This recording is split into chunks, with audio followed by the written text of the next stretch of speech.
Time to see if foresight is also 2020.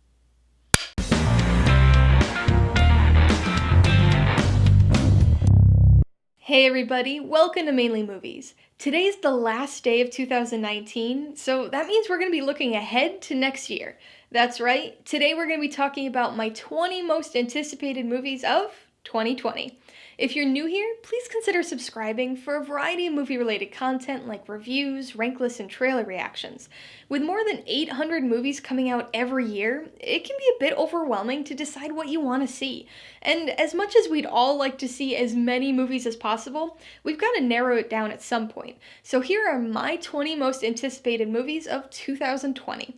I couldn't really decide on a way to rank anticipation, so these are just going to be presented in order of the US release date. Remember, these are just my personal anticipated movies, and I imagine your list might look a bit different, so be sure to post your own most anticipated movies of 2020 in the comments below. Kicking things off with a January 31st release date, we've got The Rhythm Section, starring Blake Lively, Jude Law, and Sterling King Brown, and directed by Reed Moreno. This is a movie that I feel like I've been hearing about forever at this point, and this is largely due to the fact that this film has been pushed back not once, but twice. This was originally scheduled to come out last February, before it was pushed to November, and then finally to its current January release date. Hopefully this one sticks. The Rhythm Section seems to be a fairly gritty revenge spy thriller, with Blake Lively starring as a woman whose family dies in a plane crash.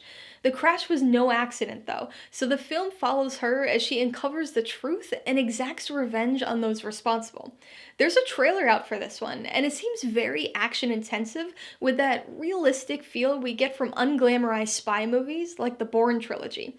Spy movies like this are some of my favorites, so I'm really interested in this one. Next up is Birds of Prey on February 7th. It stars Margot Robbie, Mary Elizabeth Winstead, and Ewan McGregor, and is directed by Cathy Yan, who's happily not the only female director on this list. This movie certainly takes the prize for the longest name on the list, and maybe of any movie next year, with its mouthful of a subtitle and the fantabulous emancipation of one Harley Quinn. But that name isn't the only thing to set it apart from the onslaught of comic book movies we've been experiencing for over a decade now.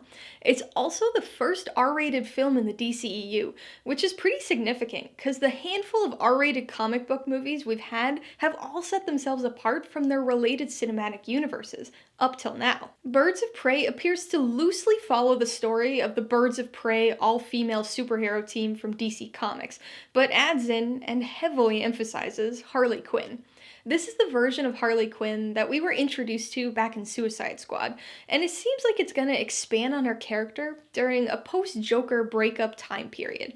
I'll admit that I'm not familiar with the other Birds of Prey characters since I haven't read the comics, but I do hope they end up being a larger part of the film than the marketing would have us believe. Coming on February 28th, we've got Lee Whannell's The Invisible Man, starring Elizabeth Moss, Oliver Jackson Cohen, and Aldous Hodge. This is a movie that really wasn't on my radar at all until the first trailer was released.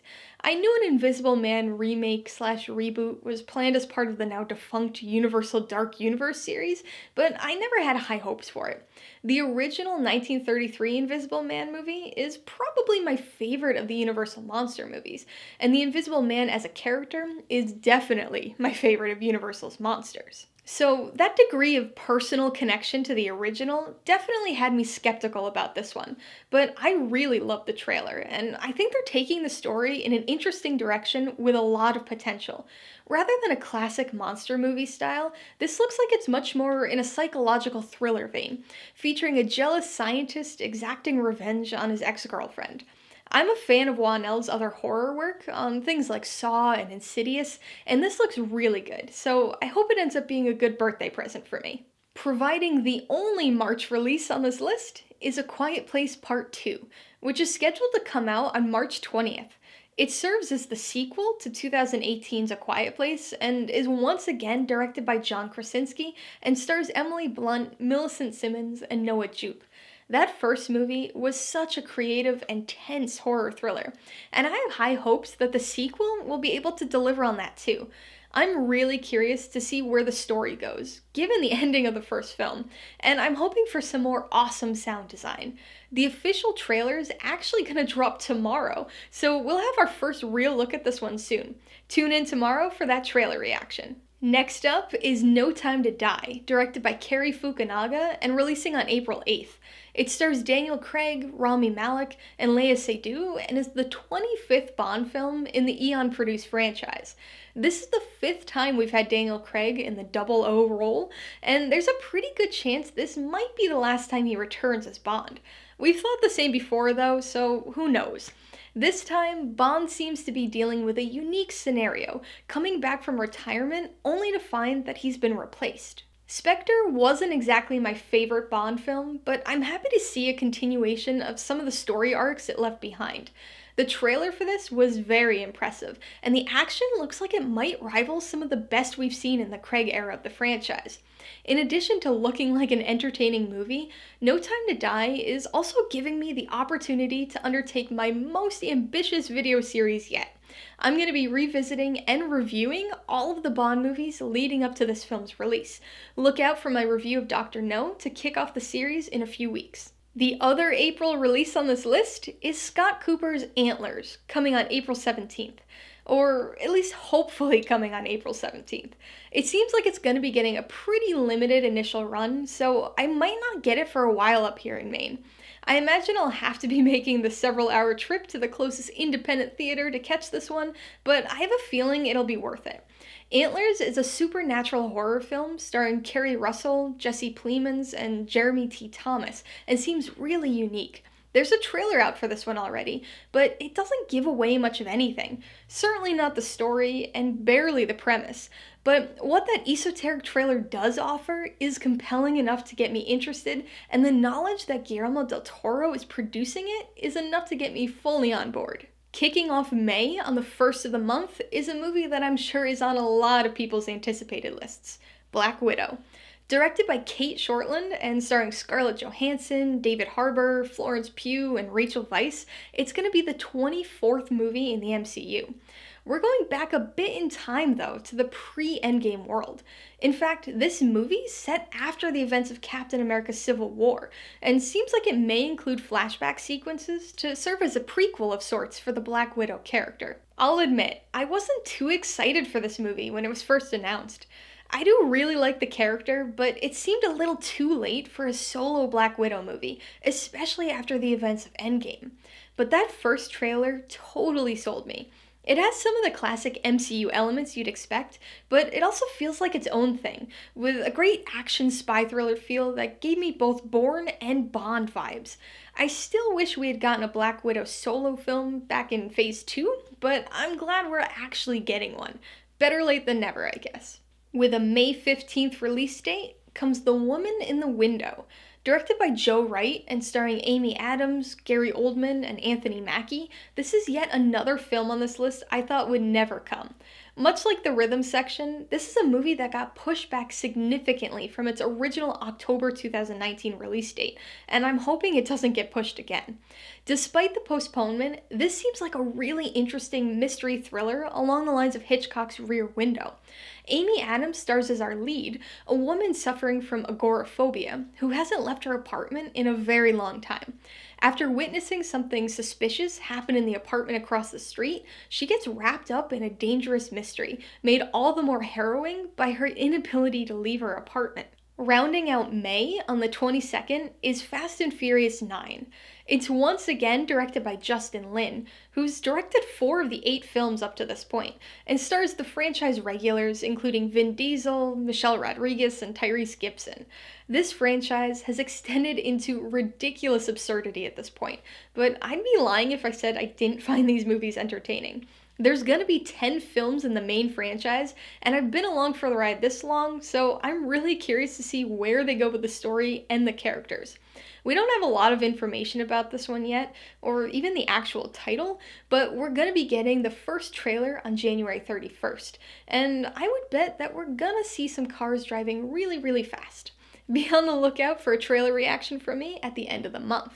Next up is another movie that's surely on a lot of anticipated lists, Wonder Woman 1984. It's going to be released on June 5th and is once again directed by Patty Jenkins. It stars Gal Gadot, Chris Pine, Kristen Wiig, and Pedro Pascal, and serves as a sequel to 2017's Wonder Woman and as the ninth film in the DCEU. The movie's, unsurprisingly, set during 1984 and sees Wonder Woman face off against Maxwell Lord and Cheetah. I really loved the first movie, and I've been excited for a sequel ever since. I have to admit, though, when it was announced that this was going to be an 80s set movie, I was a little hesitant. I was concerned this 80s trend we've been seeing over the last few years would be too played out at this point. But the trailer alleviated all of my concerns. I think in terms of trailers, this was actually my favorite of the year. It's very 80s, but it seems to work well and has some fantastic action too. This is one of my most anticipated 2020 releases, and I'm dying to find out how Steve Trevor is in this movie. Kicking off July and the 4th of July holiday weekend is Free Guy on July 3rd. It's directed by Sean Levy and stars Ryan Reynolds, Jodie Comer, and Joe Keery. This is a movie that I hadn't even heard of before seeing the trailer, but man does it look like a ton of fun. Ryan Reynolds stars as Guy, a bank teller in an absurdly crime-ridden city. What he soon discovers, however, is that he's actually an NPC in a video game, and he decides to take matters into his own hands and become a vigilante of sorts for his video game city. It seems like it's going to be an ultra silly movie, but it's such a fun concept. Reynolds is a great choice for a role like this, and even though it's probably going to be pretty reminiscent of his Deadpool brand of humor, I actually don't mind. This really seems like an ideal summer comedy, and I'm super curious to see what they do with the premise. Next up is Jason Reitman's Ghostbusters Afterlife, headed our way on July 10th.